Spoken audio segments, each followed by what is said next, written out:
आपणाला इन्स्टंट उत्तप्पा बनवायचा आहे।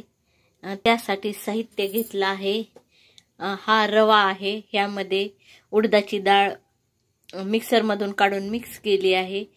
म्हणजे उडीद डाळ आणि रवा 1 वाटी आहे आणि उडीद डाळ पाव वाटी आहे।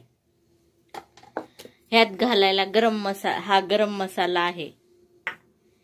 ही जिरे पूड आहे। ही धने पूड आहे। हे कोथिंबीर आणि थोडी मेथीची भाजी चिरून घेतली आहे। ह्या मिरच्या आहेत।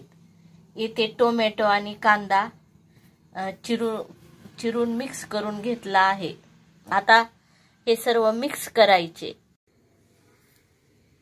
ह्यामध्ये मीठ टाकायचे थोडे लागेल तसे आणि मोड आलेली मटकी थोडी टाकायची। ह्यामध्ये आता जिरे पूड, धने पूड, गरम मसाला टाकला आहे। कोथिंबीर टाकली आहे। थोडी मेथी चिरून टाकली आहे। आता थोडी मोड आलेले मूग टाकायचे आहेत। हेल्दीसाठी ही रेसिपी आहे।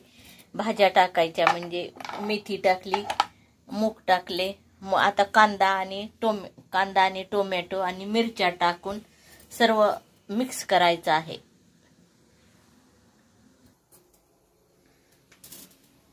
हे सर्व सर्व मिक्स केलं आहे। तवा ठेवला आहे, तव्यावर तेल टाकलं आहे। आता थोडी पाणी टाकायचं आहे आणि हे बेटर त्याच्यावर टाकायचं आहे।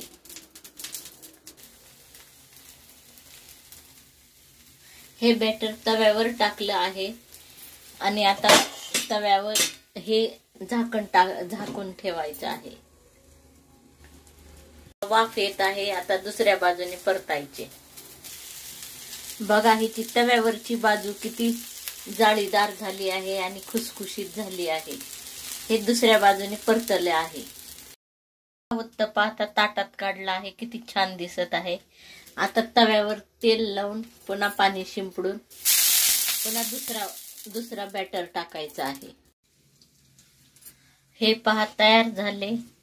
हा उत्तप्पा तुम्ही टोमॅटोची चटणी किंवा दही मेथकूट सोबतही खाऊ शकता। मी आता हा उत्तप्पा दही घेतला आहे, मेथकूट घेतला आहे, ह्या सोबत खाणार आहे। तुम्ही पण असे खाऊ शकता। एकदम मस्त चवीला झालेला आहे।